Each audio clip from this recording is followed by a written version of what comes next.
All right, we're live. Hey Ted, how you doing? Hey Fred, how you doing? Welcome back to Beacon of Speech. This is our first official episode. Last week's episode's our practice episode. What is Beacon of Speech? Simple as pie. We're selling freedom of speech to everybody. Free speech is under constant assault in America today. The problem is it's coming from two places very hard to fight.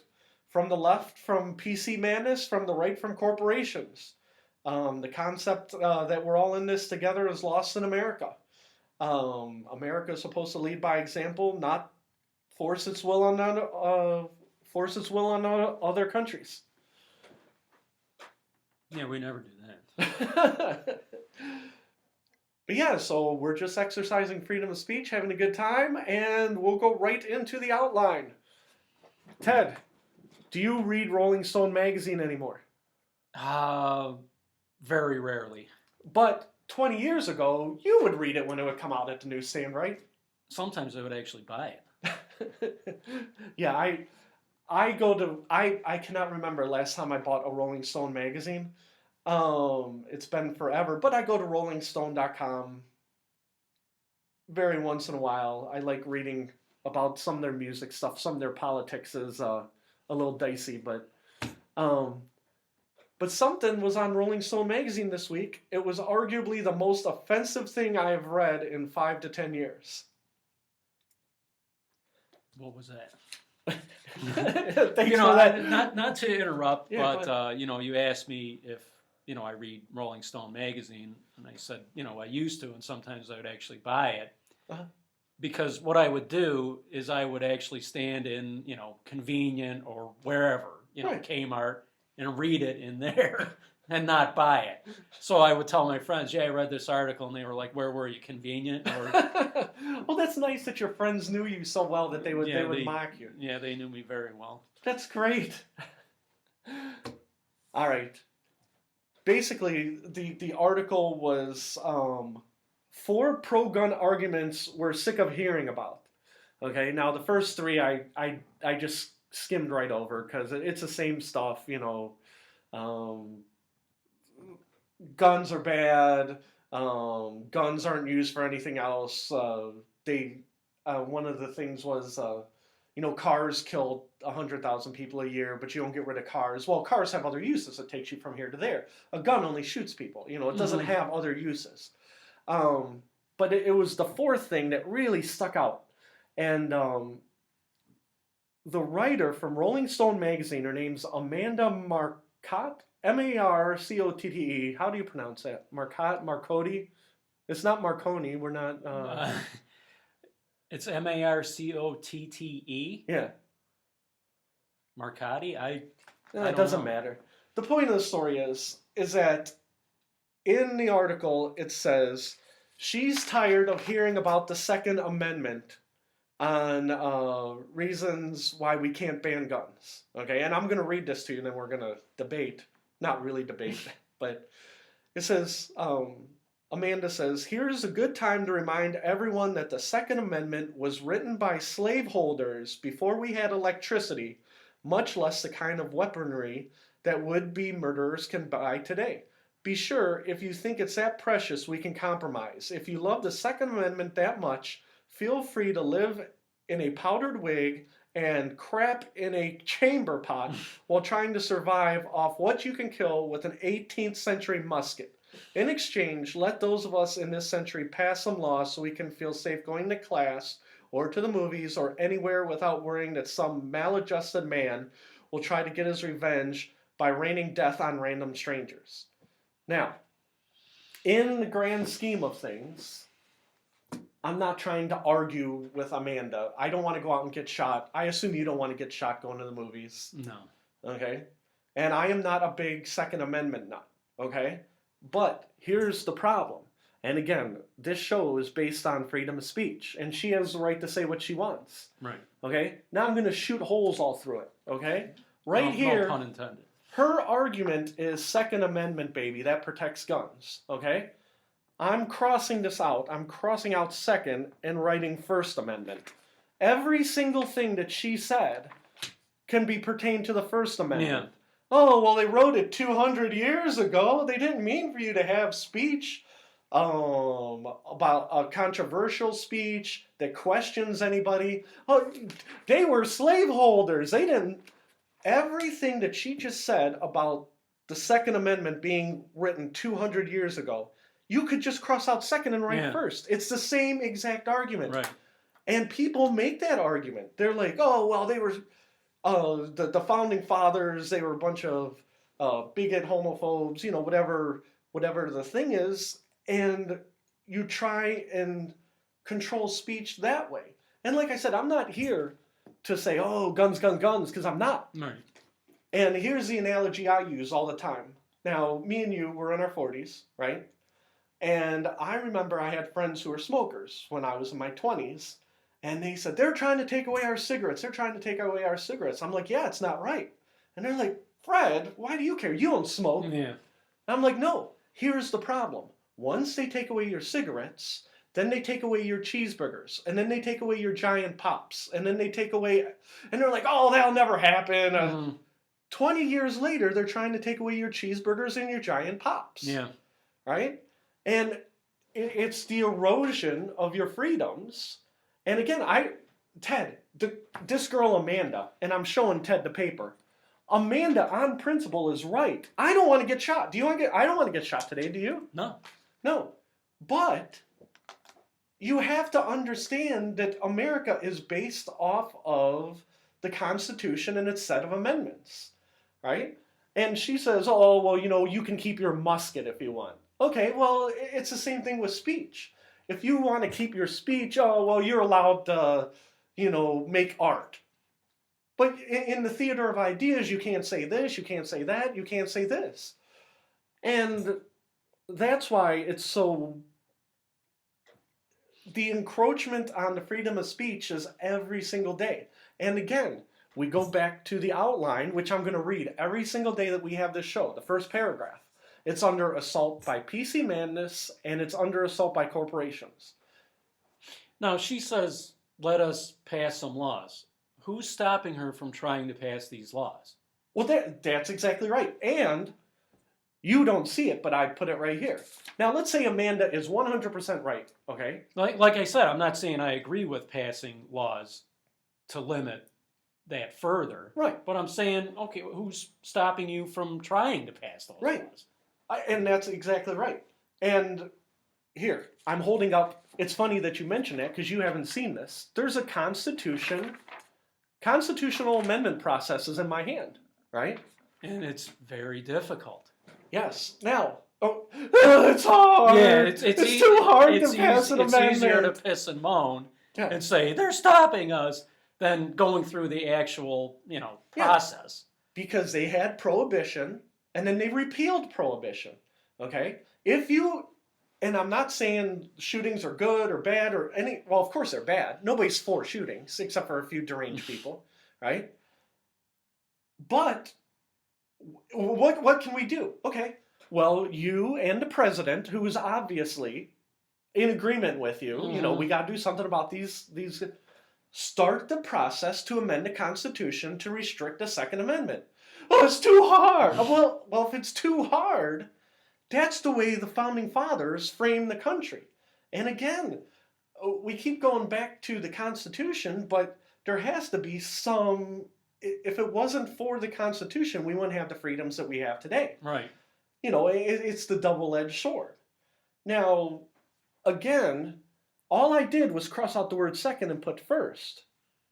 And that's why it upset me so much. And, Jeffrey, brother-in-law Jeffrey, he's always posting, guns, guns, guns. We love guns. I don't feel that way at all. I don't like guns. Now, Okay. and you don't have to tell me, but does he have any guns? Wait a second. Give me 1 second. No. Okay, I made a secret signal to Ted across the table. For the record, I said no. Sorry about that. I get a drink of water. But that's why we start, because I was talking to a few people, and they said, "Well, why are you doing something about free speech?" They're like, "You can say anything you want." Well, today I can say kind of what I want, but let's say that it's unpopular. All of a sudden, you get the reign of the internet down on you, and they're like, "Oh, you shouldn't be allowed to have a microphone. You shouldn't be able to talk." And it's the encroachment of liberties. Right. Now, in order to get the Constitution amended, Right. I know you have to have, what is it, 3/4 of the states I wrote have it to? down. Give me 1 second. A proposed amendment becomes part of the Constitution as soon as it is ratified by 3/4 of the states, meaning 38 states would have to pass it. And I'm not sure those states in the middle of the country are going to be all that up for that. Now, when they say the state has to pass it, what does that mean? Do the people in that state vote on it? I believe so. And is it just a simple majority? In other words, Yes, but there's more to it. The Constitution may be it has to be proposed by Congress with a two-thirds majority vote in both the House okay, and the Senate. So they have to. Again, it's a long process. yeah. The Congress has to. Oh, something just beeped. Oh, that's me. Ignore my flip phone, Ted. I apologize. But Congress proposes it, and then they vote on it, and then it sends it to the states, and then they vote on it. It's a long process, but it's not like it can't be done. It's just hard to get done. Right. And like I said, if you propose the law, and like I said, if this girl, I lost her name already. If this girl Amanda, instead of writing articles for Rolling Stone, if she's writing for Rolling Stone, where do you think she probably lives? New York City? Yeah, or Los Yeah, Angeles. New York or LA. Go to your friendly congressman and said, we're going to start to get the process going to get a constitutional amendment to pass to limit guns. And have fun. Burn your energy that way. I'm not saying she should. I'm just saying, the analogy is just flawed. Well, I remember, what was it, the Equal Rights Amendment? Yeah, I remember that vaguely. Now, I don't know how long it went on, but they were trying to get that ratified for years, I think. I think it was 10 to 20 years, I think. And they got pretty close, didn't they? Like the number of states that they got to ratify, but it never happened. Yeah. But I remember seeing ERA, like Susan B. Anthony in the 20s, and then it didn't pass until what, Carter in the late 70s?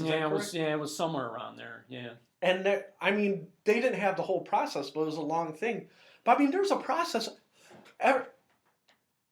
Okay, there was a prophet, okay, and his name was Trent Reznor, okay, and Trent Reznor says problems have solutions. Every single problem in the world has a solution, okay.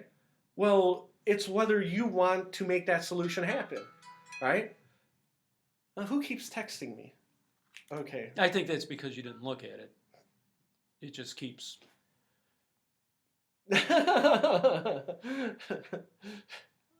It says, I'm going to Applebee's at Southland. Do you want to join, bro? But it's from my wife.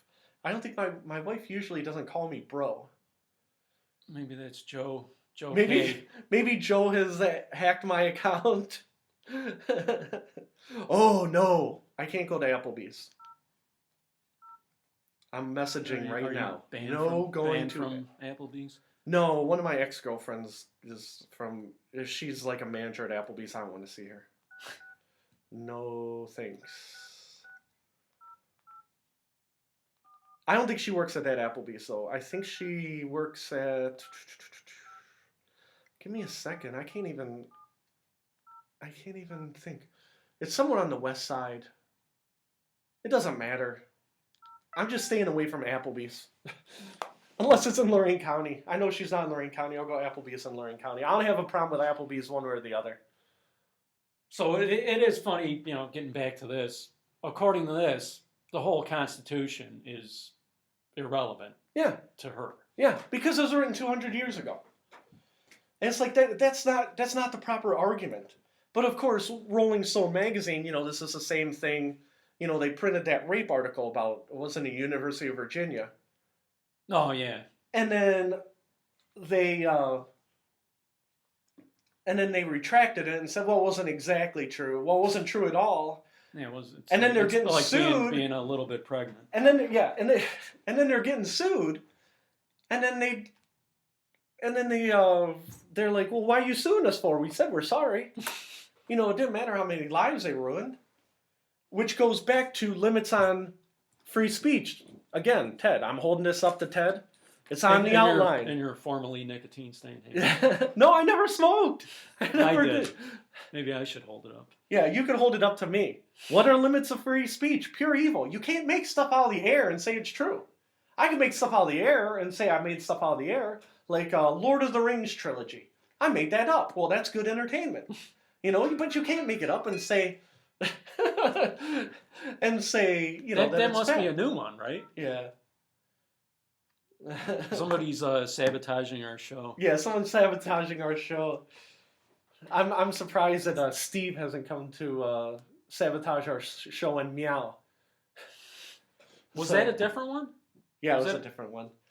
Now again, I can't. Now you can't share what the message is. Oh no! It just said we're going to Applebee's without you, and now I'm sad.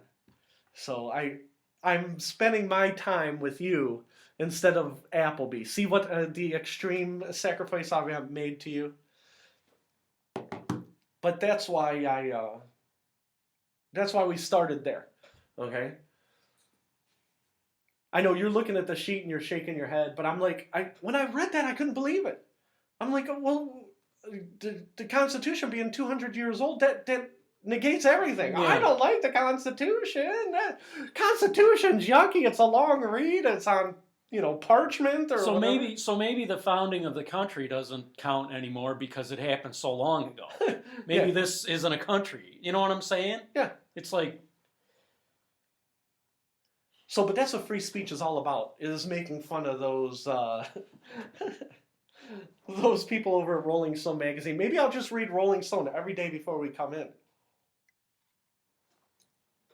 Now, talking about bad places. No, go ahead. Let me just interrupt.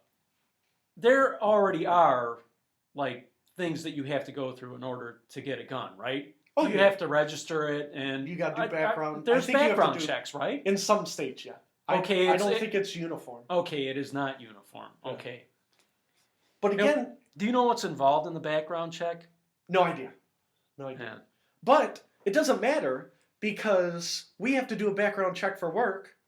In order to keep my job that I have, and in order to keep your job that you have, we have to do background checks. Yeah. We have to take piss tests on command, right? So what's the difference? If they do a background check for a gun, who the heck cares? Because I already do background check. I can't do anything without I can't. It seems like I can't go to a grocery store without a background check. So that doesn't bother. I mean, that part doesn't bother me. You check my background all you want. You'll be bored as hell. You'll fall asleep reading my background. Well, I just wonder what it is that she wants. Does she want more regulations, or does she want them just banned? I think she just wants them banned. That way nobody gets shot. Well, that'll work out well. I literally just read while we were prepping. They said what we need to do is make guns illegal. We made drugs illegal, and it worked out perfect. There's no more drugs. Yeah. But talking about bad news sources, National Enquirer. You established you used to read Rolling Stone magazine. Did you ever read the National Enquirer? Yeah, in the same way. See, you're at in line at the checkout. Ted, as soon as I'm up, we are only officially one episode in, and you are establishing yourself as a cheap ass. Well, people are going to find out sooner or later. Yeah, anyway. the secret is out. The National Enquirer, I want to stick up for them, okay? Now, National Enquirer was under attack for years. It was garbage. It was this, it was that. National Enquirer is basically the forerunner of modern-day TMZ, right? Mm-hmm. People are like, oh, National Enquirer makes stuff up. Well, I'm not saying they didn't make up stuff up, but they were right a lot of the times. Yeah. And National Enquirer said, they must have had an article at least 3 to 5 years ago. Bruce Jenner wants to become a woman. Okay, Yeah. and they're like, oh, they're not real journalists. Why can't they leave Bruce Jenner alone? Basically, I think they did everything short of taking National Enquirer to court. But at the end of the day, the National Enquirer was right. Right. They were right. They were first. They stood by their story. They never had to pay a single dollar to the Jenner family saying that was an untrue story. Now they're like, oh, I'm proud, I'm happy, I am Kate, which is fine. But on and now I don't watch that much reality TV, but I don't recall reading online or anywhere that Kate Jenner apologized to the National Enquirer for being right. Right. And the thing that bothers me are the Kardashians are a pox on American society, okay? Mm-hmm. They did 400 episodes of that horrible reality show, Keeping Up with the Kardashians, and it never came up. The cross-dressing, the transgenderism, none of that ever came up. Don't you think in 400 episodes that should have come up, at least maybe even 10 seconds of it? Isn't the mother the executive producer, that Kris Jenner woman? I think so. I don't know, but it wouldn't surprise me. I don't know. I can look it up, but I'm not going to, because the whole point is that they control the reality show. You know what I'm saying? Mm-hmm. And it's like, if they really cared that much about helping Bruce become Kate, they had 400 episodes to do it. Yeah. Instead, they're talking about Chloe's boyfriend, Kimmy's boyfriend, Kylie's boyfriend. I don't even know them all. Mm-hmm. But now, is that show still going? Are they making new episodes? I think they are. Yeah. But again, the only thing I know is from reading like USA Today, CNN, E! News, from reading news sources. I don't actually watch it, but somehow I know about it. Okay? Mm-hmm. Which comes, and again, every week on Beacon of Speech, we're going to make 3 predictions. This leads us into the first prediction, which is, I'm holding this up, Kardashians. One of the Kardashians is going to be on the front page of CNN.com this week. Okay? Now, they won't be doing anything. It'll be that's your prediction? That's my first prediction. Within 1 week, they'll be on the front page of CNN.com. Okay? Now, why would CNN have the Kardashians on there? Because it's not about news. It's about moving clicks to your website and selling ads and all this other stuff. And I don't want you to call me a commie, okay? So I'll tread lightly here. But sometimes I'll get bored. CNN won't have anything good on. USA Today won't have anything good. And I'll go to RT, which is Russia Today. I'm like, oh, what's going on in Russia? I'll get a good laugh, right? They don't have an equivalent of the Kardashians. They do not have an equivalent of the Kardashians in Russia. There is no, Russian family where they slap on the front and they're like, oh, look who went to the Baltic Sea this weekend. Yeah, they have the Andropovs or something. Yeah, the Andropov. Yuri Andropov.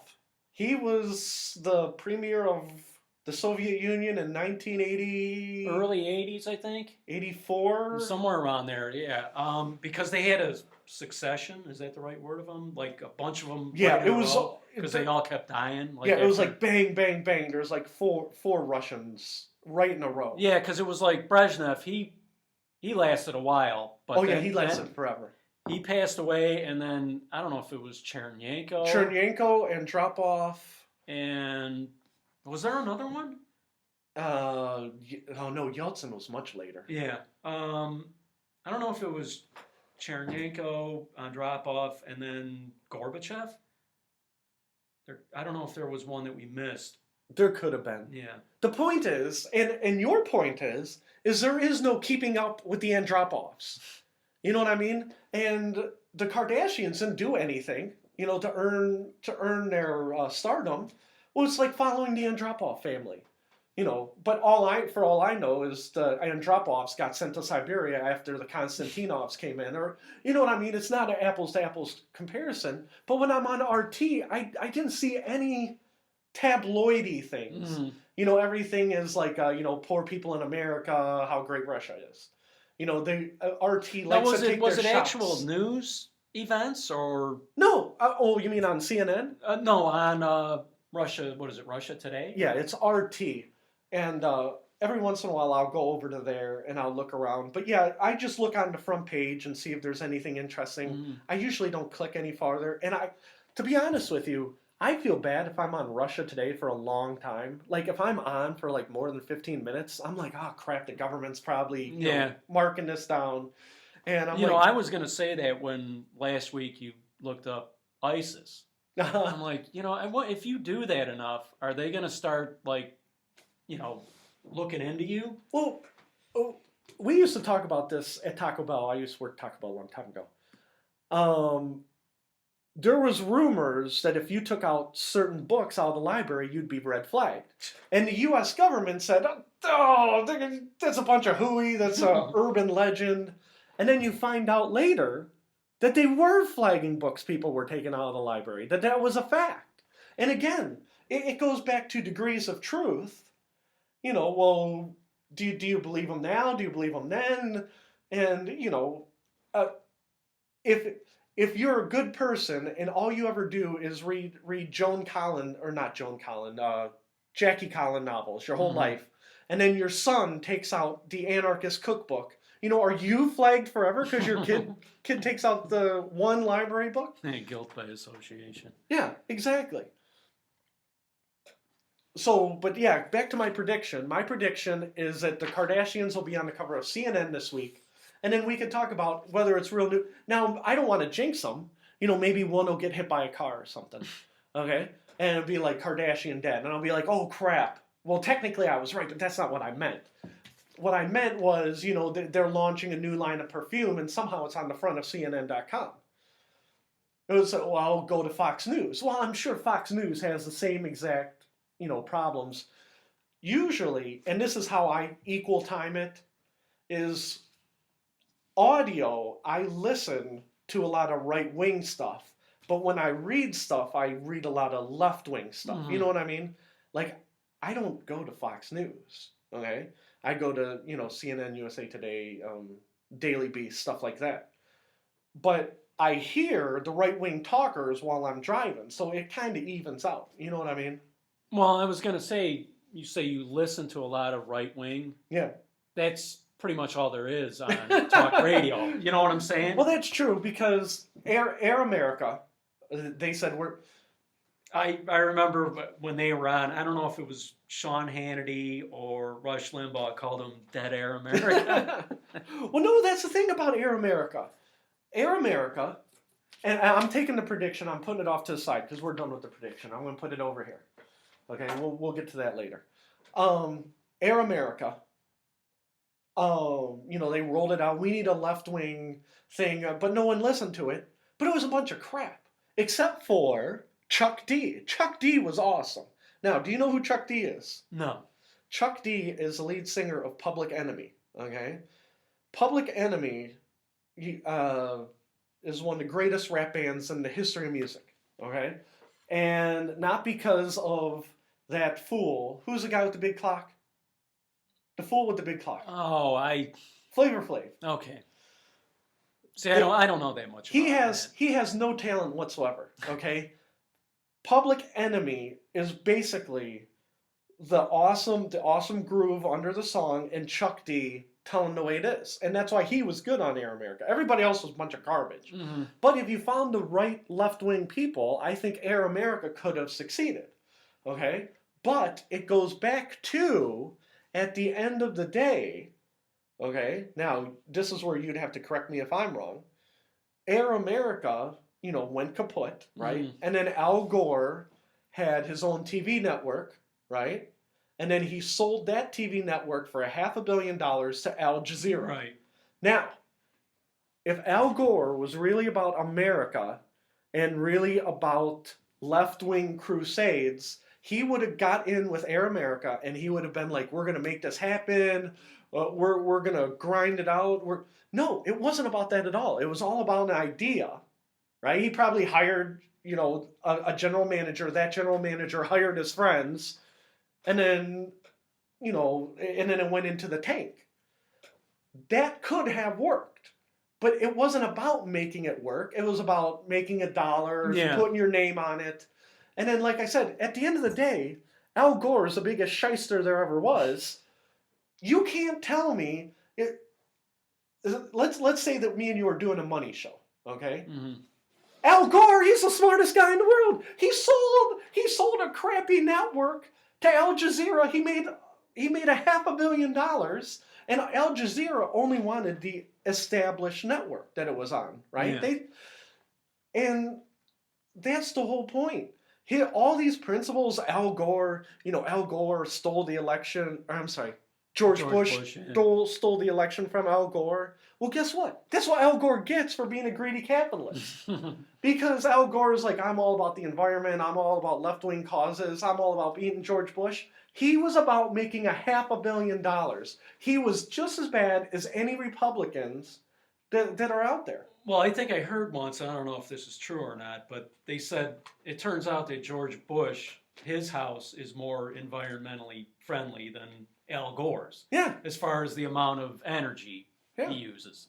And that's why I keep saying freedom of speech is under attack from both sides. At the end of the day, I voted third party and I screamed Al Gore, George Bush, there's no difference, right? Mhm. And a bunch of left-wing friends I had, they're like, there's a huge difference. Okay. All the most horrible things you can say about George Bush, he got us in the war, blah, blah, blah, blah. Mhm. Okay? Al Gore sold a station to Al Jazeera for $500 million. I mean, That's what it was, 500 billion? no, 500 million. It was a 500 $500 million. million. I apologize if I misspoke. Now, Yeah, I'm crossing that out because I want to move on. What was the name of his network or station, before? See, that's why I didn't say it, because I'm drawing a total blank. We're going to have to Google it. Because we can't keep talking without bringing up what the name of it was. Okay, where is the internet? This is my computer. I should know. Here it is. All right. Al Gore. I think it was Current. That's my official guess. So we're going to go look over here. Now, what is it, Sundance? Is that Robert Redford? I think, Sundance, the channel is not run by Robert Redford, but I think that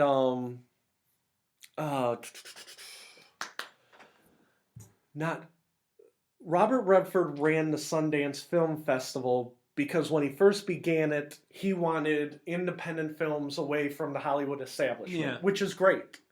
But then Sundance became the new establishment for rich independent filmmakers, not like Kevin Smith.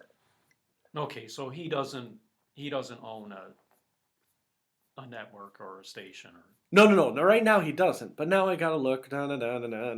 Scroll. God damn. I excuse my French. Gosh darn it. I saw a picture of Al Gore. Al Gore on the thing. Overview. Criticism. I'm sure it's under criticism here somewhere. I think it was. Oh, here it is. On his Current TV. Yeah, I think it was Current TV. It says here, but that's not. When you look at this as your sourcing, it's not always right, but I'm going to say it is Current TV. But this reminds me, because I want to move on from this, okay? We did a practice session.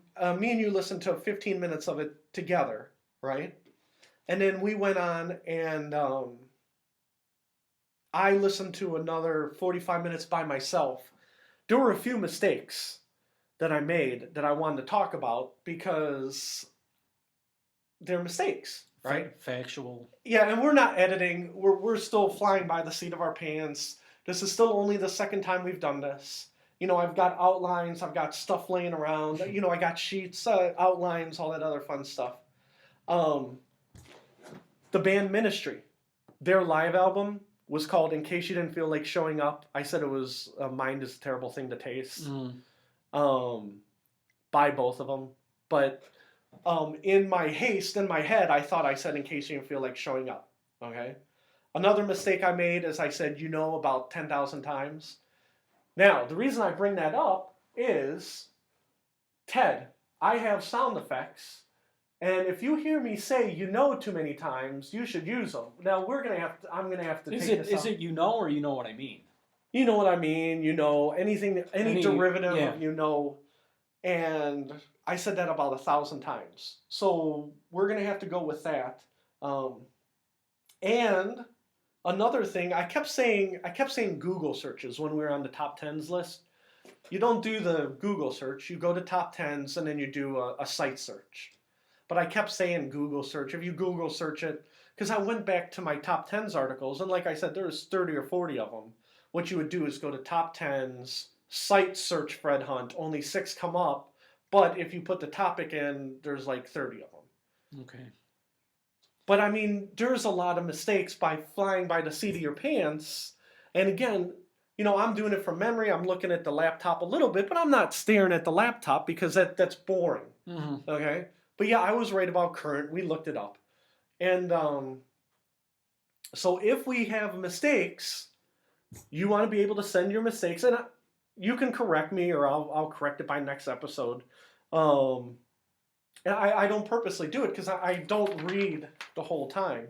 beaconofspeech@gmail.com. That's our site that you can email to.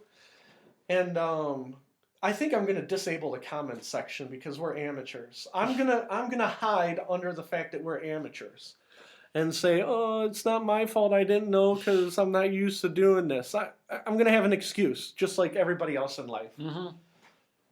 So now, I did have one more. I'm looking at the clock. We're already up to 40 minutes, and we're still on news of the day. We haven't moved on to any other sections. Okay. I wanted to go over this real quick. Okay. I heard this quote right here from Jay Leno this week. Jay Leno, did you hear about this? He went back and he hosted the Tonight Show for 1 minute for Jimmy Fallon, just to promote whatever Jay Leno's doing on MSNBC. I don't think I heard this. Okay. Jay Leno said, the election's getting nasty. You see, Ralph Nader called Hillary Clinton a corporatist and a militarist. Isn't that unbelievable? Leno quipped. Ralph Nader's still alive? Okay, now, Ralph Nader, okay, he is still alive. And we were just talking about Ralph Nader a couple of weeks ago because Ralph Nader was in the newspaper and he's still he writes handwritten letters to Barack Obama and says what he thinks Barack should do, because both being on the left side of the political spectrum, mm-hmm. he assumed wrongly that Obama would listen to what he said. Well, the only reason I know this is because I guess Nader wrote letters to Bush and he wrote them to Obama. Well, I understand Bush not reading them. He's like, oh, you're on the other side of the aisle, right? Well, that makes sense. But it doesn't make sense that Obama wouldn't read his letters. You would think that Obama would have respect for Ralph Nader. Apparently he doesn't. And he sent them back to Ralph Nader unopened. Ralph Nader's feelings were hurt and he took them to the press and they printed the letters on the internet. So maybe we'll get into that next week, but they were unopened? According to the website, they were unopened. Maybe he was afraid to open them. I don't think Ralph Nader is sending anthrax to Barack Obama. Maybe Barack Obama thought it was like a fake Ralph Nader. But it's like, once you have one of your handlers, I mean, they have interns. They say, Ralph Nader, open this up. Or I'm sorry, Barack Obama, open this up. This is from Ralph Nader. I don't know if it's, got anthrax in it. But Ralph Nader, again, freedom of speech, factually, he's right. Jay Leno made a joke, and it was a funny joke. I laughed. But Ralph Nader is right. There's not that much difference between Hillary Clinton and Republicans. And people scream at me, yes, there is. No, they're both, it's the Democratic machine and the Republican machine. Yeah. And if Ralph Nader was sitting here, he would explain, now he'd explain it differently than me because Ralph Nader, mm-hmm. he's way more to the left than I am, right? And unfortunately, Now, I do you have. do you think he's to the left of Obama? Oh yeah, yeah, yeah. Oh, he's even more out there than Yeah, our because president. certain corporations. Now here's the right ring radio coming out in me. Certain corporations helped elect Obama. Okay, the big corporate money, blah blah blah. Right. Ralph Nader is all for taxing corporations until they make no profits and it's reinvested into the community. Hmm. Well, because we're in America, we're all in this together. That's even farther left than Obama, Yeah. right? Now, you have to have a happy medium, but since me and you have both navigated the corporate waters for many years, Hmm. you know. We're going to have to make a noise. I said, Say, See, I should bad have Fred. caught that. Usually, but you a big click click click click click. My wife was making fun of me. She goes, hey, are you gonna get like coconuts and bang them on the table? Like the old 30s shows and say, here comes the horse, here comes the Lone Ranger. Yeah, clip clap. Yeah, clip clop clip clop. But yeah, Ralph Nader, and he's not a fan of the corporations. Whereas I understand a corporation's use, I just think that there has to be a happy medium between gearing your whole business towards the shareholders and gearing your business towards everybody. Yeah. You know what I mean? Shareholders is part of the equation, the community is part of the equation, and I don't think that that's exactly how most corporations work. It seems like good corporations, smaller ones, get eaten by bigger ones, and then off you go, and you're all of a sudden you're Walmart. Hmm. So something is vibrating, and you can make fun of me. I have a flip phone, but my chair is moving, and it's not any kind of flatulence on my part, but it's throwing me off. I don't know where this is coming from. Maybe there's an earthquake. Ted, have you ever been in an earthquake? The one that we had in, I think it was 86. Mm-hmm. I don't know if you remember that one, but I think I was a senior in high school, Mm-hmm. and I must have been in lunch or something like that, so I didn't even feel it. I missed it. No. I know a lot of people did feel it. Do you remember it, or Weren't there two earthquakes? Wasn't there an earthquake in 81 also? there may have been? I know for sure there was one in 86, like January or Well, something. since we're talking about the 80s, we don't get that many earthquakes in Ohio. So we could be talking about the same thing. I thought it was 81. I was listening to the Cleveland Indians. I was listening to them on the radio. I was laying in bed listening to the broadcast on the radio, and the bed started to shake. And I thought my little sisters went under the bed and were kicking the mattress. And I'm like, stop it, right? And then I heard it wasn't Tom Hamilton. If it was in the 80s, it would have had to been. What was it, Herb Score? It would have had to been Herb Score say the upper deck is shaking at the old Municipal Stadium.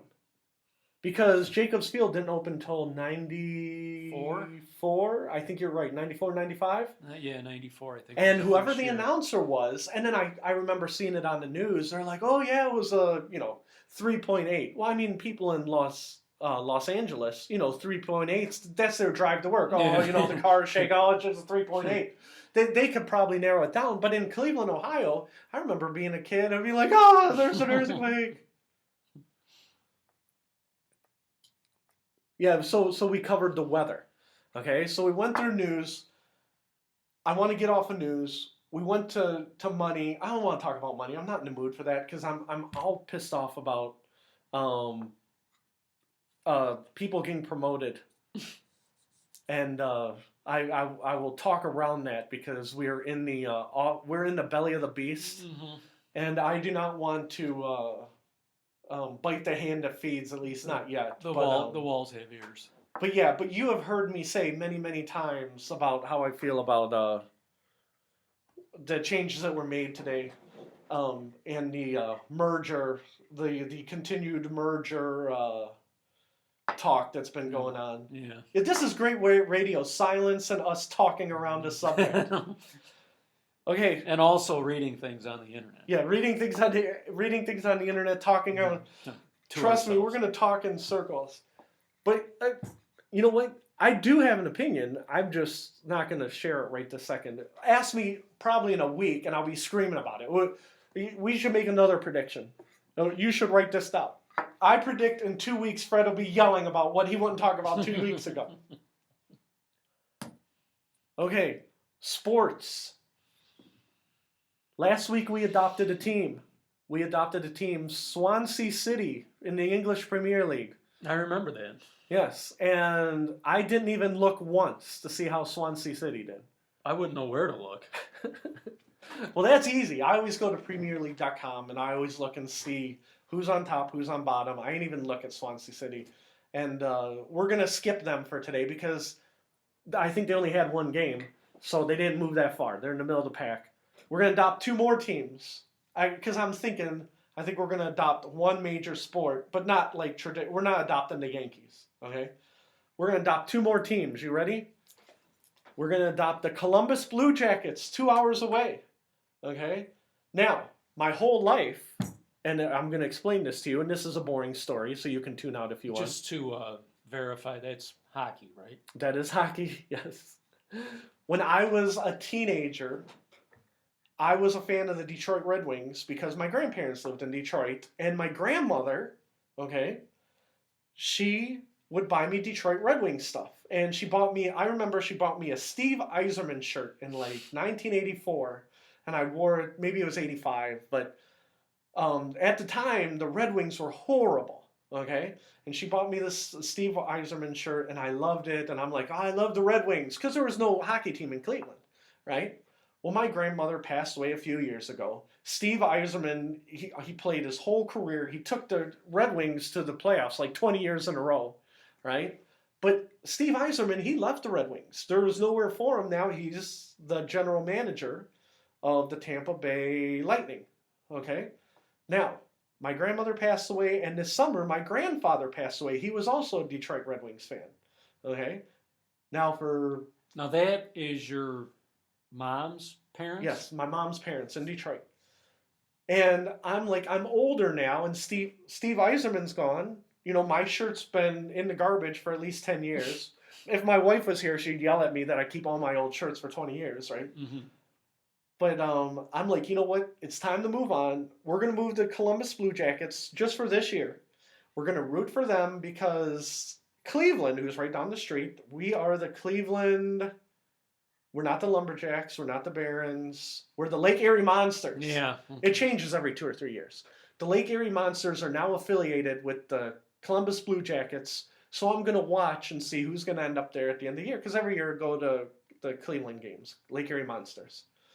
So that's Team A that we're adopting in hockey.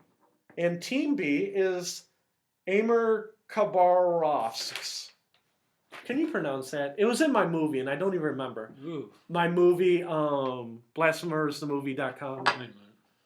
Okay. I'm going to circle it, and I'm highlighting it. Again, excellent radio.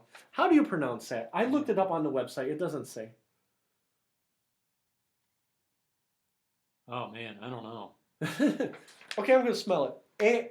Not smell it. Spell it. AMURKHABAROFSK. Amur Khabarovsk. Khabarovsk. Can I say Khabarovsk? Is that Russian, do you It's think? Russian. It's 100%. They Can't get anything past me. They are in the KHL. They're in the Continental Hockey League. Okay? Continental Hockey League is 23 teams from Russia, a team from Belarus, team from Finland, team from Croatia. But it's basically the NHL for Russia. So we're going to adopt an American team and a Russian team. Now, Amur Khabarovsk, okay? We're talking a lot about Russia. Yeah, I know. We're going to get red flagged. And we even mentioned Russia in the last Yes, we did. broadcast. Yes. We're going to have That's to... where you said you could see Russia from your house. Yeah, Go we're going to have to back off. We'll have to talk about Brazil next week. But Oh, yeah, Putin scored 7 goals. That's why I made him my screensaver. Um, so anyhow, Amur Khabarovsk, they're like a half an hour from China. They're way over by Japan. They're like in the middle of nowhere. So I don't know how many fans they have. Like people, So that's the name of the team? yeah, that's the name of the team. Their mascot is the Tigers, but I don't know if they're the Amur Khabarovsk Tigers or if they're the. Well, I don't know what tiger is in Russian. Do you? I don't know. Oh, I have no idea. Maybe Khabarovsk is tiger in Russian. I don't know. We're adopting them though. We're gonna. I'm gonna go on the Russian website. We're gonna get flagged, and that's where we're going. So we got 2 hockey teams now. Maybe next time we'll adopt a team from China. Okay, but NHL season started last week. The KHL season started a couple of weeks ago, and it's still too soon. But so now we have 3 teams we're gonna watch, and then we can discuss it. But you don't care about any of these 3 teams, do you? No. No, the only thing I was thinking is that is the hockey season more or less mirrors the NBA as far as when it starts, Oh yeah, more or less. yeah. It's like 9 months. It starts at the beginning of October. Stanley Cup's in June, Okay. and And it's the NBA is what, end of October? end of October until June. And I am not adopting an NBA team. I'm sick of the NBA. All it is a bunch of prima donnas making $100 million. Tristan Thompson is really rubbing me the wrong way. He's on the Cleveland Cavs. They offered him $80 million to come off the bench, and he wants $94 million. And that's the NBA. And that's why I'm like, you know what? We won't talk about the NBA. I mean, we have LeBron James, but he left, and I don't really trust him. So, and I hope we win the championship. I hope the Cavs win the championship. No, there's no way that I don't want the Cavs to win the championship. Right. But with our luck, we haven't won a major championship in 50 years. We're going to be playing some god-awful team like the Philadelphia 76ers in January, and LeBron's going to fall down and break his leg, and everybody in the city is going to run down the streets like their hair's on fire. And we're not going to get the championship. Something will happen. Because Something always does. well, that's the whole thing. All I've heard for the last 2 weeks, they're like, if we don't at least make the finals, it's a wasted year. How can you predict being in the finals 9 months ahead of time? Well, Yeah. you can when you're the NBA and everything is slanted towards, a certain way. For years and years, it was slanted away from the Cavs. Now that it's slanted towards the Cavs is when it won't happen for them. LeBron will get injured, and then he'll be like, well, I'll still take the $100 million contract. And LeBron said it just a couple of weeks ago. Father Time is undefeated, right? Kobe Bryant's now, 38 years old? He's up there. I know that. I just saw last night on ESPN that Kobe Bryant is ranked 93rd. So when LeBron James said Father Time is undefeated, Yeah. does that mean that time gets us all? It gets all athletes. Yeah. You know what I mean? So Kobe Bryant's 38 years old. So that's another way of saying the clock is ticking. Yeah. And they ranked him the 93rd best player in the NBA, right? Kobe Bryant. Really? Yeah. And I'm like, I don't know if he's really that bad, but he's been injured. Yeah. Every year he's been injured. Well, when does that start to happen to LeBron? Yeah. Maybe it's this year. Maybe it's in 4 years. But with our luck, what's to say it doesn't happen this year, and then he signs a max deal, and then he's injured 40 games a year for the next 5 Yeah. years? Well, I'm trying to think. I think he's going to be 31 Mhm. at the end of this year. And I say by the time you're 35, I say he's got 4 years tops. Yeah. He'll still be playing when he's that age, I believe, but he's just not going to be who he is right now. Right. And that's why I just said we're not talking NBA, and then we roll off a big Yeah. NBA thing. But it's the great scam. Okay, we talk about corporations. Okay, NFL. We talk about NFL all the time. I hear NFL. You can't go anywhere without the NFL's on the front page of CNN. See what NFL player said this. NFL player said that, right? At the end of the day, the great scam of the NFL is that it's not about football, okay? It's about gambling. It's about breast cancer awareness. It's about who's the first gay athlete or first gay player. There's not a lot of hardcore football fans. What they did is they marketed themselves to the masses, fantasy football, this, that, the other, right? And if I had a prediction form, I'm not doing a prediction form for 25 years from now, but I'm going to say this out loud. In 25 years, the NFL is going to be boxing. Could you imagine when you were a kid? And I used to watch boxing on TV. One of the things, my parents' generation, they used to say that they saw JFK assassinated on Right. TV. Well, what I watched on TV, which upset me when I was a kid, is I saw, oh, now I'm drawing a total blank. Who's the kid from Youngstown who killed Dooku Kim in the Oh. boxing match? Oh, yeah, I know who you're talking about. Ray Mancini. Yeah. Ray Yeah, I Manc- remember that. I remember that. And I remember watching that. I mean, I didn't see it, but I remember that story. Oh, no, I watched that. I saw it. It was on Wide World of Sports. And I'm like, I don't think that guy's getting up. And I read in the paper the next day that he died. Yeah. Or maybe it wasn't the next day, maybe it was 2 days later. I think what happened was I think Ray Boom Boom Mancini. he hung in there for like a few days, and I think he was basically brain dead, Okay. and they just pulled the plug. you Yeah. know. But I remember, and you can say, what killed boxing? Was it the corruption? Was it this? Was it that? I really think that boxing probably died the day that Dooku Kim died.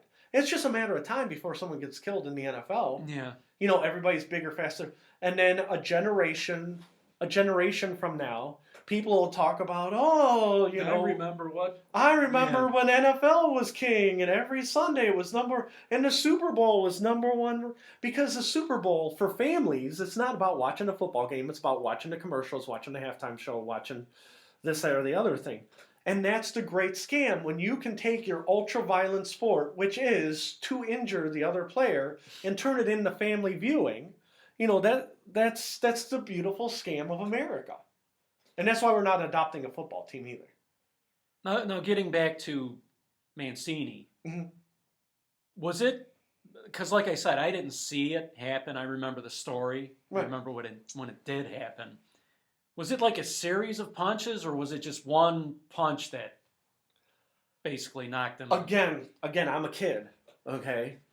I just remember I mean, was he getting pummeled like the Dooku whole time, Kim- or was it just one punch? Like it was a close match and just one. no. The beginning of the fight, it was close, but towards the end, Dooku Kim was kind of No, yeah, like he had the eyes glazed. He Yeah. kind of had his hands up, but they weren't in front of his face. They were kind of wandering in front of his body. But he was a valiant hero, you know, in Korea. You know, he was the great boxing hope, and that's, you know, you could go on. This guy should have won. This guy should have lost. Mike Tyson killed boxing. By the time Mike Tyson came along, boxing was already on the decline. You know, everybody talks about the Tyson days. Well, Ronda Rousey, you know who that is, right? The girl MMA. Oh yeah. When Ronda Rousey is done with her run, whether it's in 1 month or 10 years, I'm not making an editorial about Ronda Rousey, but You're whenever not making a prediction. Right? no, I'm not making a prediction. But whenever she's done, I think women's MMA will tail off because what people are attracted to is the greatness, not necessarily women's MMA. You see what I'm saying? Mhm. And I know in women's soccer they talk about who's the next Mia Hamm. You know what I mean? And it's the thing. It's, you know, as boxing's declining, you know, there was no next Mike Tyson. You know, and that's how you know the sport dies. Every sport has a next. You know, I just got done reading an article about a guy named Connor. Geez, Ted. You know what? I'm gonna have to start writing stuff on my hand. Connor Shaw. No, not Connor Shaw from the Browns. A guy named I forgot his last name, but the Edmonton Oilers drafted him, and he's the next Wayne Gretzky. You know what I mean? Everybody has a next in their sport. So I just saw you look at the clock. Do you want me to move on to entertainment? You want me to entertain you? Yes. Okay. First of all, I'll do the short one. Okay? Song of the day. Every single day, I pick a song of the day, even if we don't play it. Last week, I had a song of the day by... Who was our song of the day last week? It was Audience of One. Did you end up liking that song of the day by Rise Against? Is that one of the videos I just watched? Yeah. The Yeah. second one. Yeah, I did like that. So you liked the song of the day, Audience of One? Yes, I did. Okay. And the video was very interesting. I thought that the thin guy. That was a... You're talking about the first video. The second one I made you watch was the... Oh, okay. All right. Audience of One was the second video I made Okay. you watch. Okay. That was the political one. Did you like that one? That was the second video Yeah, the where it second was video. the band playing. Yeah, the band playing. Yeah, that was okay. Audience of One, you get... That was the first time I heard that song. Okay. So And you it's give it a... very hard for me. I rarely like something the first time Okay. I hear it. It kind of has to grow on me. Okay. But- Now the other song that I made you watch, I talked about Man U for 5 minutes. Man U by the Drafts. And the song is two of the band members punching each other for 5 minutes. And Okay, those guys are actually in the band? Yeah, they're in the band. Okay. And it was the lead singer was on the left, the skinny guy, and then there's the guy on the right, and then the other three band members were sitting there watching, throwing their beer. So that's at the them. whole band. That's the whole band. That's the Drafts. And it was 5 minutes of the two guys punching each other. So it was only the second time you've ever heard that song. Did you give Man U thumbs up or thumbs down that No, song? I like that. I You like the that song a lot. So look that up, Man U by the Drafts. And What was the first time you ever saw the video? oh, definitely. Yeah. And just a few thoughts. The lead singer is the thin. The thin one. I thought and maybe he doesn't look like this because I couldn't really see his face, but just from what I could see, he looked like a cross between The Edge and Peter Wolf. And I also thought that he was basically taking a lot harder punches Yeah. than he was giving. Yes, I agree And with that. I thought of Houdini. Isn't that how Houdini died? Oh, Somebody punched him really hard in the stomach? well, Or is that like an urban legend? well, you're kind of right. My understanding is, and again, I could be wrong. We could Wikipedia it, and it would probably, because it's Wikipedia, who knows if it's right. My understanding is that somebody punched Houdini in the stomach in a fight. 2 days later, he did that water trick where they drop you in a vat of water upside down. They hook your ankles, they put you in water, Yeah. they shackle your hands, and they say, "Get out." Okay. Well, Houdini, he had practiced the trick, but he had never done it in front of an audience, right? Well, Houdini, they put him in upside down, put him in the water, and then his appendix burst. Oh, wow. Yes. So the urban legend is, well, did he die because he was put in a tub of water upside down? Did he die because the appendix burst while he was upside down? Was it inflamed and then the pressure caused it to burst? Yeah. So it's unclear. So the urban legend is he was punched, and then when he was upside down in the water tub is when he died, and that's why. Well, who knows? Maybe the trick just failed. Maybe he did have appendicitis. Maybe the trick just didn't work. It's like, oh, your time is up. You and like we were talking about, living by the sword, dying by the sword. Tricks don't always go right. You know what I mean? Yeah, because the story that I always heard was that he used to have this thing where he would go up to anybody and say, "Punch me as hard as you can in Right. the stomach." Yeah. But he would be ready for it. Right. Go ahead. And what happened was he was somewhere and some guy just came up and punched him Right. and he wasn't ready for it. you know, Yes. because he's like, oh, this is the guy who does this. I'll just, hit him. Yes. And I think you're right. I think that happened either right before the performance or the day before the performance or whatever. But my wife had her appendix out, and the doctor said, well, sometimes it's heredity. So who knows? You know what I mean? Who knows? Now, the reason I brought up Man U is I have a new song of the day. I'll make you do your homework, and then it'll lead us into, because we were talking about top tens lists. So what we're going to do is the first thing is song of the day is He Was Dead When I Got There. Okay? Is by a band called The Red Chord. And you have never heard of The Red Chord, correct? No. Okay. Red Chord nobody's ever heard of. They're kind of a hardcore band. But what I liked about Red Chord is I was listening. I'm out here, guys. Oh, you have a great night. You too. Take it easy, Gary. The Red Chord is they're a hardcore band, okay? But when they sing, it's the Cookie Monster vocals, right?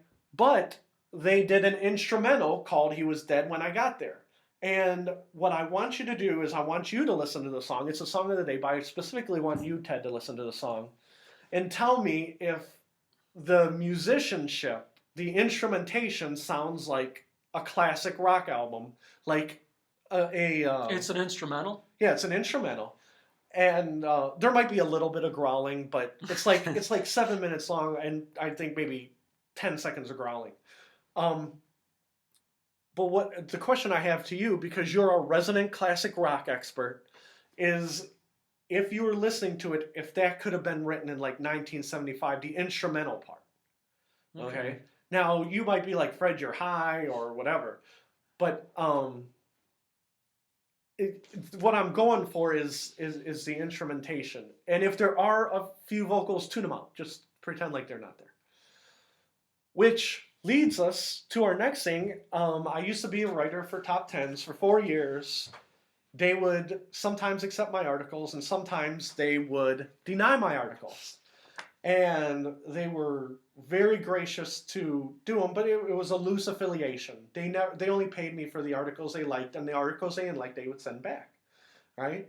And then a couple of weeks ago, they said, we're going with staff writers, and you didn't make the cut, and I was very sad. Okay, yeah, and you remember that.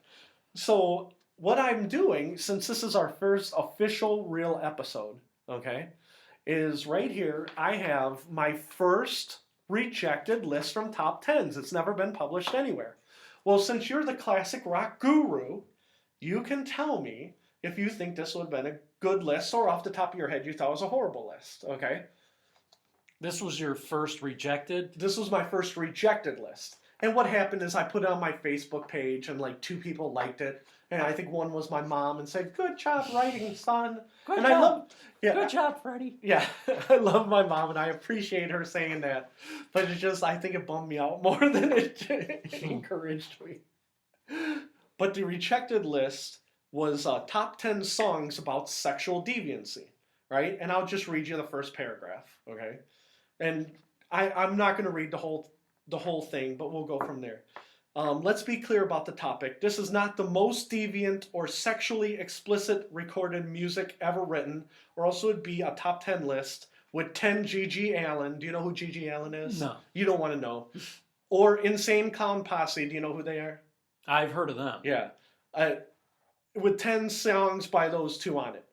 Okay? These are all songs that are stuck in your head after you hear them. They're all really good songs, and Top 10 songs about sexual deviancy. top 10 songs about sexual deviancy, and 8 of the 10 are on the radio.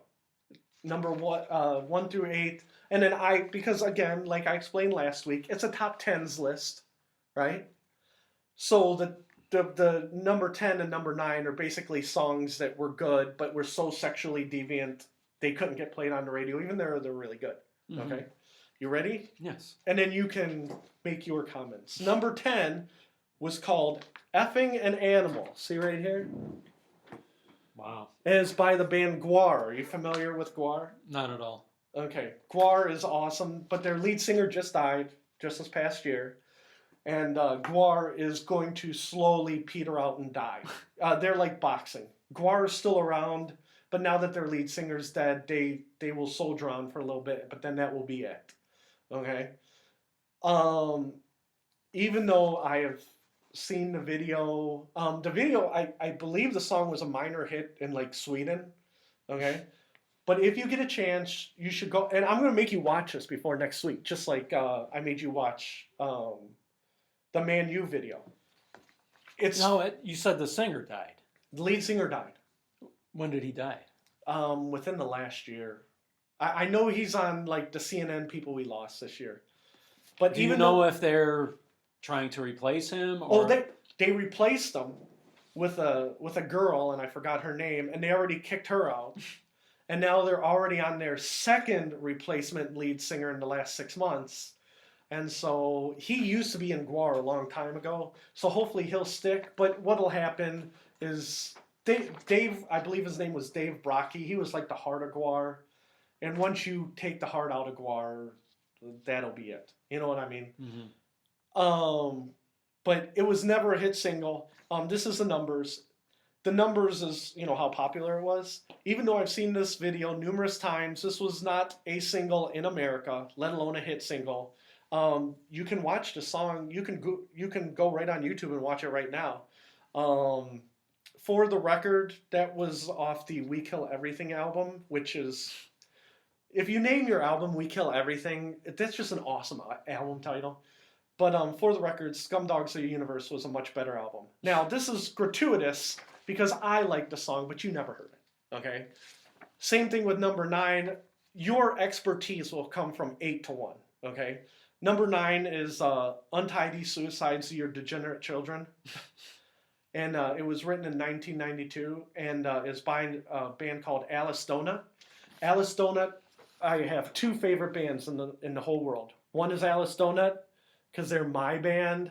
But like my favorite band that everybody's heard of is Nine Inch Nails. And Nine Inch Nails, by the time we do our next thing, they should be going in the Rock and Roll Hall of Fame. Because no matter what you say about Nine Inch Nails, they brought industrial mainstream. Trent Reznor's visionary. He did soundtracks. He redefined what it means to be an industrial rock star. Mm-hmm. I mean, there's no two ways. Even if he doesn't get in this year, which they'll put him in, but he'll get in next year. And I own so much Nine Inch Nails stuff. It's sickening. But we're talking about Alice Donut. Go home, listen to the song "Untidy Suicides, Your Degenerate Children." That's the whole title? Yes. He sings about the joys and dangers of autoerotic asphyxiation. And without being too graphic for the kiddies, that's the way the lead singer INXS died. Right. Michael Hutchins? Yeah, Michael Hutchinson's or Sins. And so they wrote it long before he killed himself. Is it Hutchins or Hutchinson? Or I don't know.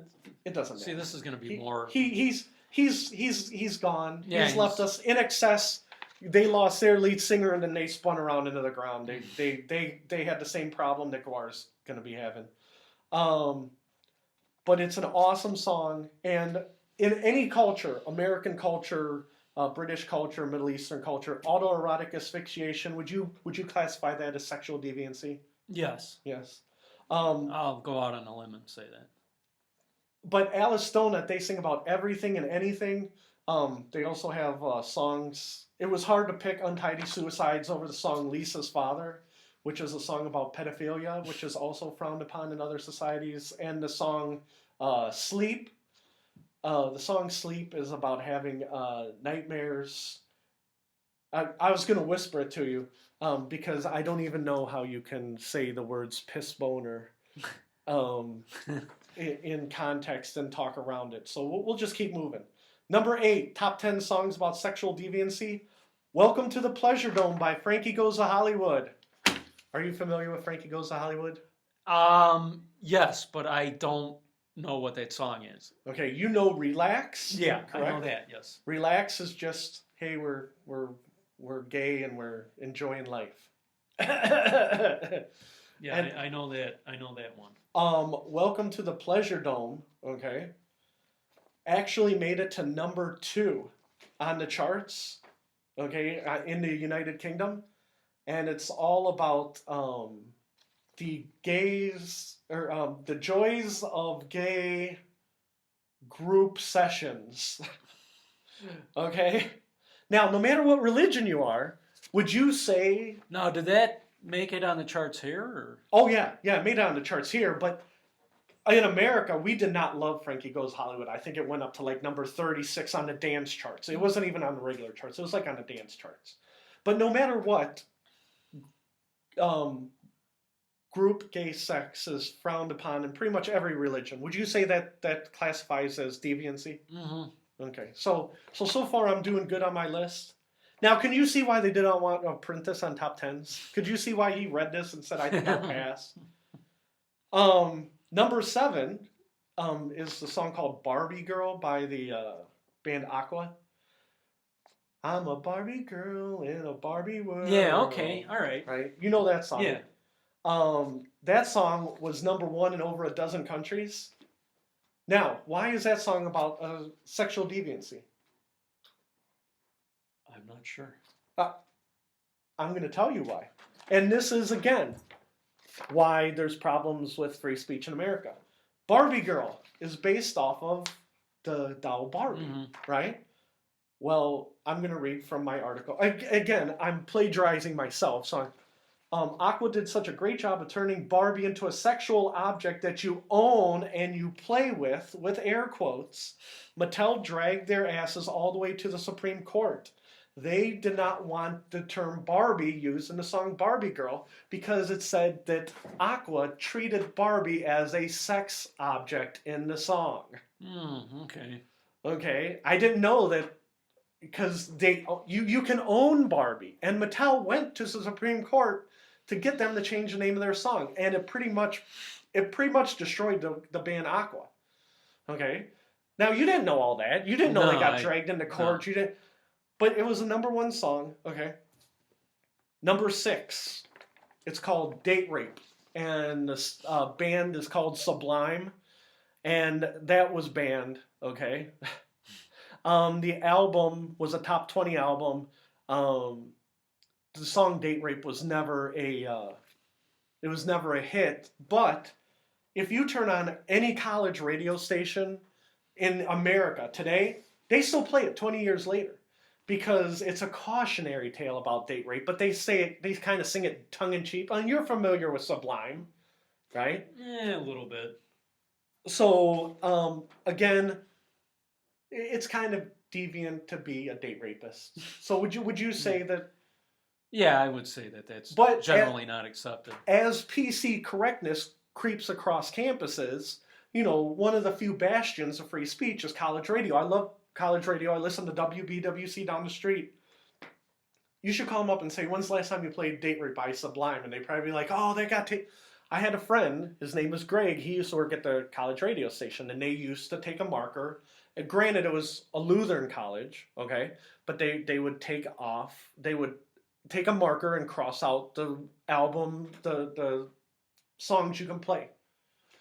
So, there's censorship no matter what. But again, Date Rape was not a big hit, but the album was a hit, and it is you know how there's cult movies and when you're watching movies, right? Mm-hmm. It's a cult song. Okay? Number 5 is, and this is where it's up your alley, a song called "Knocking at Your Back Door" by Deep Purple. Okay. Yeah. Are you familiar with Yeah. "Knocking at Your Back Door"? Yeah. Do you know what "Knocking at Your Back Door" is about? No, I'm not sure. Okay, now, when you watch the video, okay, it's the video makes no sense, okay? It's one of those, they didn't know what they were doing. They had a video camera and they had to film video. The record company gave them 10 grand and they ran around, filming houses, okay? But, and again, this is off their 11th album. Everybody had heard of Deep Purple at this point, right? The song is about nailing groupies and trying to slip it into their rear entrances. Okay? And that's what the song was about. Now, Maybe I did know what that one was about. back in 1984, you couldn't say what it was about. And it was a running gag between the band. They would try and go to the back entrance, right? And that's what the song was about. But, it was the 80s. It was different. Oh, no, no, no. It's all about knocking at your back door. Hey, come on out and play. Let's go play outside. We're all friends. But the band, it was a top 10 rock single. Like I said, there was a video for it. And the band back in the day denied it. But later, again, 30 years later, they said, oh, yeah, that's what it was about. Okay. Number 4 is Pretty Tied Up by Guns N' Roses off of Use Your Illusion 2. You're familiar with Guns N' Roses. Yeah. I don't know if you're familiar with Pretty Tied Up, but it's No. all about a dominatrix. And it was based on, and again, I'm reading from my own article, Izzy Stradlin's story of bondage on the seedy side of LA. The dominatrix in the song is supposedly based on a real person with her real fat client. And it was from Use Your Illusion 2. Okay, so this didn't happen to Izzy Stradlin? No, it happened to a friend. And again, Izzy Stradlin, those guys, who knows? Maybe he wrote it, about Adler, who's the drummer. Oh, Steven? Yeah, maybe he wrote about Steven Adler. Again, that's speculation. That I'm sure that's not true. But, who knows? Number 3 from 1979, Funky Poodle by Wild Horses. Do you remember that? I know the title. You go, funky, funky, funky poodle. Okay, funky. all right, yeah. Okay, yeah. Let's get this straight. Teenage streetwalker is going down the street, picked up by a rich woman, drugged, raped, and then dropped back into the street. What's not to like about a song like that, right? And I always remember at the end they drop the kid in the street, right? And then the poodle's looking out the window. The poodle jumps in the car, looks out the window, and the song's over. I'm like, that's classic, But because it's a woman doing it to a teenage boy, it's a little more acceptable. Yeah. Wink, wink, nod, nod. You know what I mean? But it was still a hit. How many times did you hear that song when you were a kid? I must have heard it like every week. Yeah. But I always thought, because at the time I was 10, I thought it was a song about a poodle. Yeah. Hey, it's a funky poodle. He likes to dance. And then I get older. And the only reason I bring it up is because it was on the soundtrack to the movie You, Me, and Dupree in 2006. Yeah, I've seen that. I've seen that movie. Yeah, so when they were promoting the movie, they kind of went and, when you listen to the words as a 40-year-old adult, you're like, oh crap. Yeah. It's not really about poodles. But notice I didn't use a lot of swear words when I did the article. I thought I had cleaned it up enough, okay, to make top 10s, but it didn't. Number 2 was a song called 3 Days by Jane's Addiction. You're familiar with Jane's Addiction. Yeah. Right? And it was a 10-minute song about the lead singer of Jane's Addiction, Perry Farrell, and his girlfriend and this other girl. And there's threesome.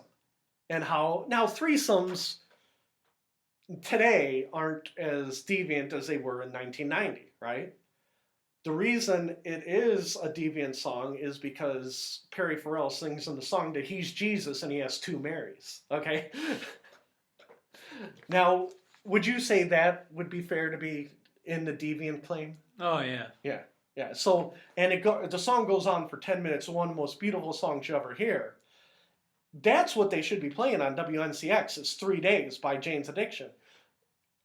Great song, but you can't play it. Yeah. You know what I mean? Now, we're talking about sexual deviancy, and a lot of these bands, 80s, 90s, you're familiar with. Now, number 1 song on my list, you should be able to guess. What is the number 1 song about sexual deviancy of all time? It's a classic rock song. And when you think of transgenderism, what song do you is think it of? Lola? Close. Walk on the Wild Side. Oh, okay. Because, and this was my difference, this is why I wanted to have a conversation with you about, when I was a kid, okay, I love Lola, Lola, right? And my cousins would be like, dude, that's a dude, Lola's a dude. Oh my God, Lola's a dude. That song's not what you think it is, man. Lola's a dude. Well, the lead singer of the Kinks never said Lola's a dude. He's like, it's up for interpretation. Again, he wrote it. What is Lola now? 40 years old? Yeah, somewhere around there. And he's like, oh no, you could see it as a masculine guy because sometimes girls are big and some guy's like a big girl. You know what I mean? So Lola should have been number one, but he keeps saying it's up for interpretation. Now, if all my cousins were here, they'd be like, no, Lola should be number one. I have number one as Walk on the Wild Side by Lou Reed. Okay? No, I could see that. That's Yeah. No brainer. Transsexuality, illicit drug use, male prostitution. Reed used Nelson Algren's 1956 novel of the same name as a starting point for the song, then used characters from his own life to fill out the lyrics.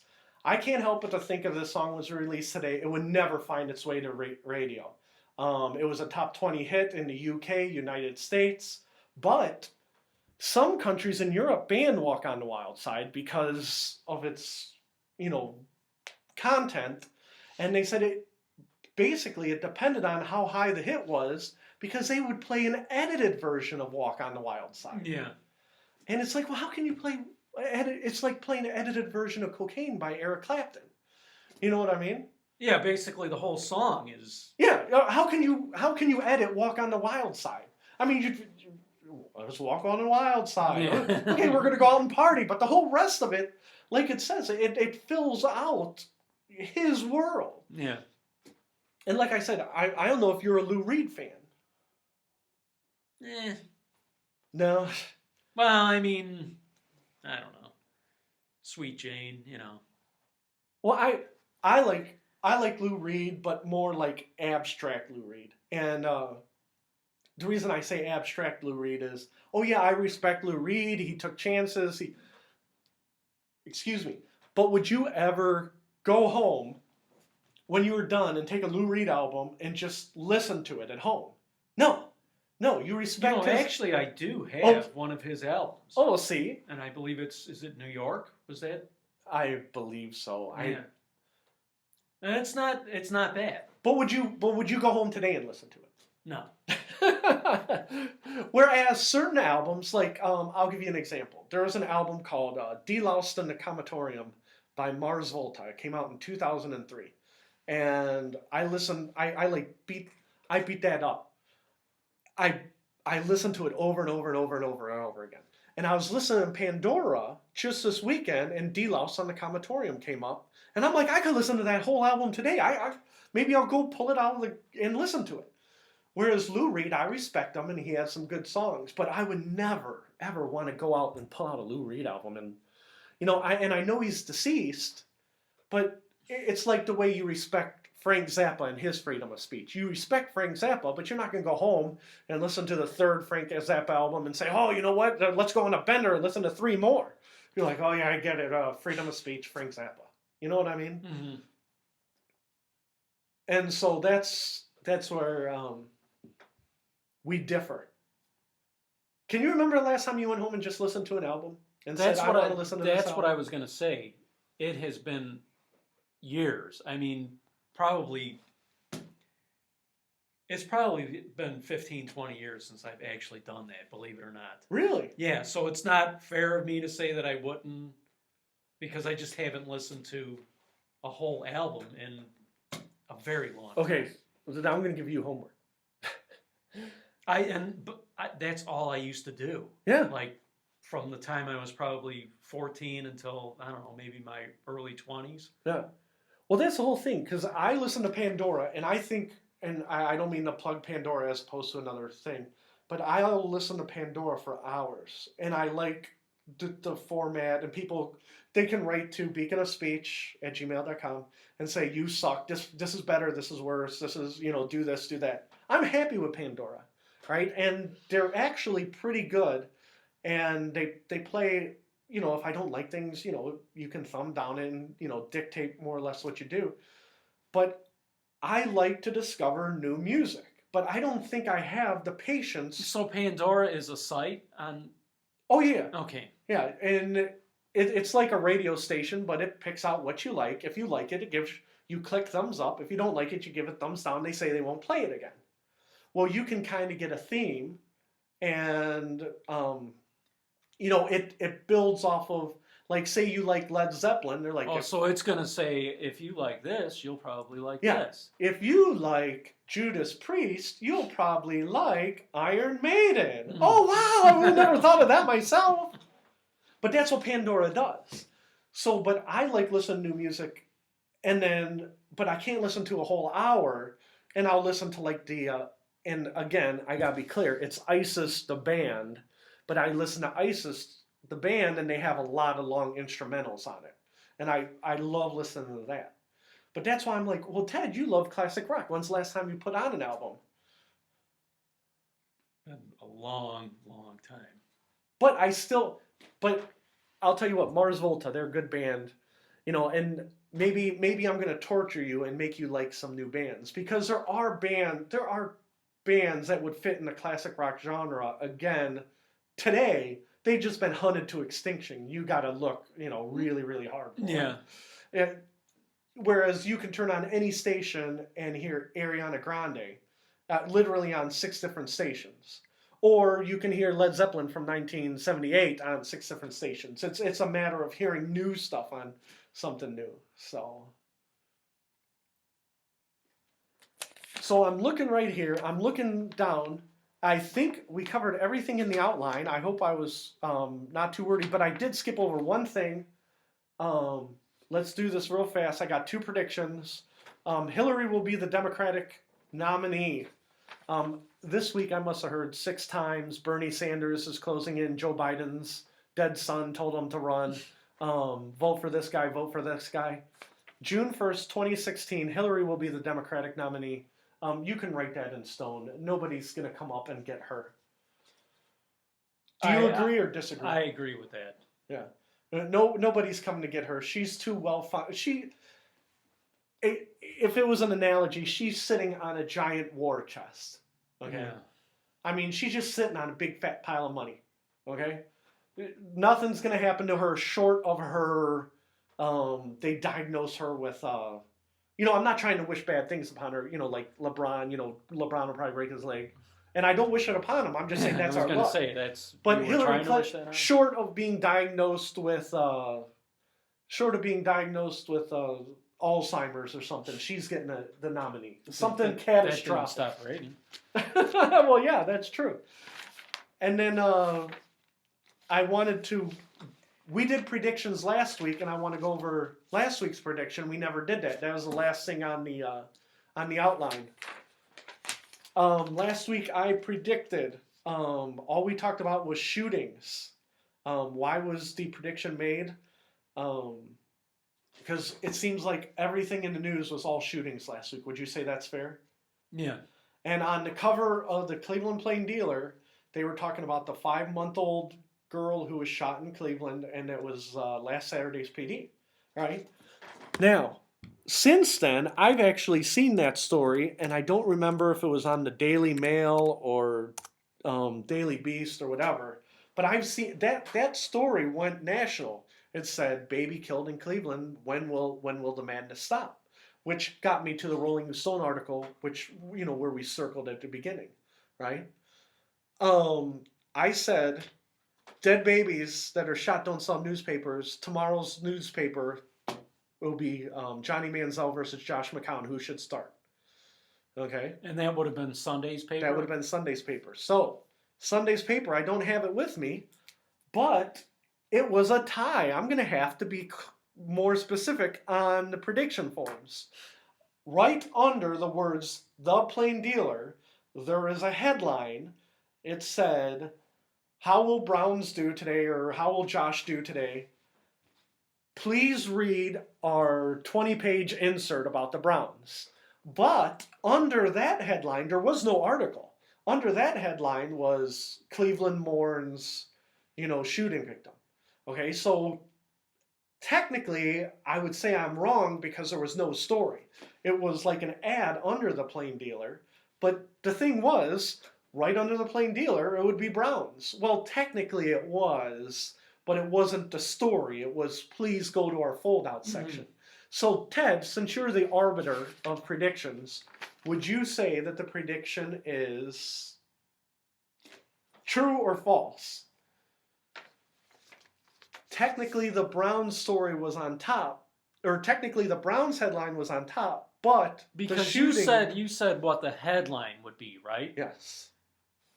So what do you think? We'll have a timer underneath of us. Wow.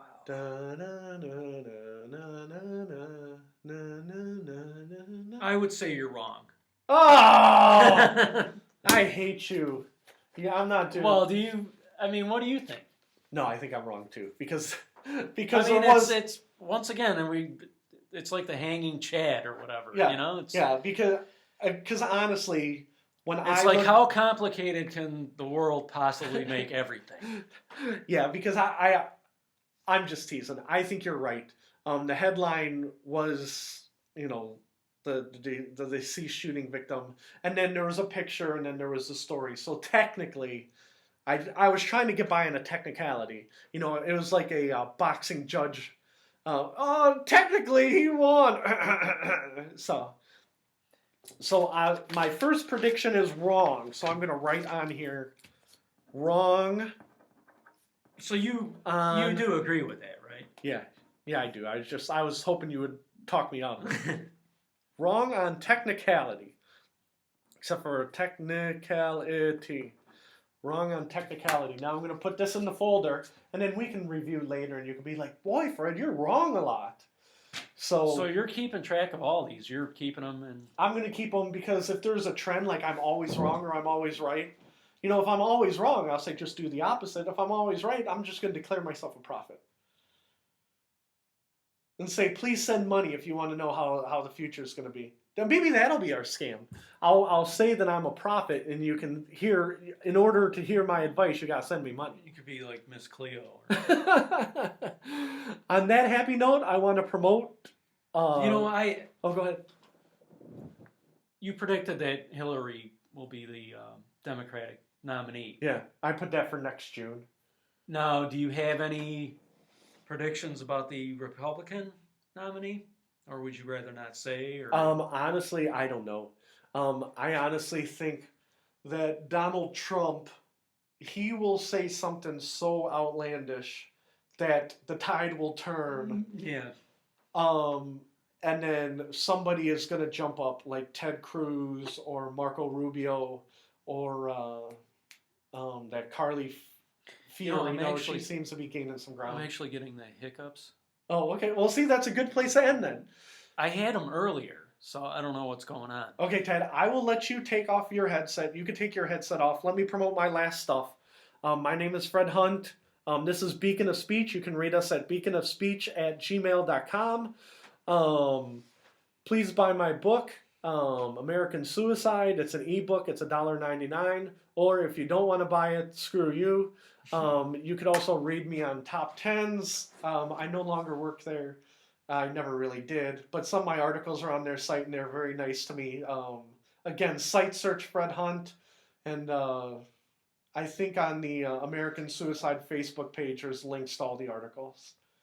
So, well, I thank you very much, and we will catch you next week. Next Saturday sound good, Ted? Were you going to ask me to make a prediction? Oh, yeah. Do you want to make a prediction?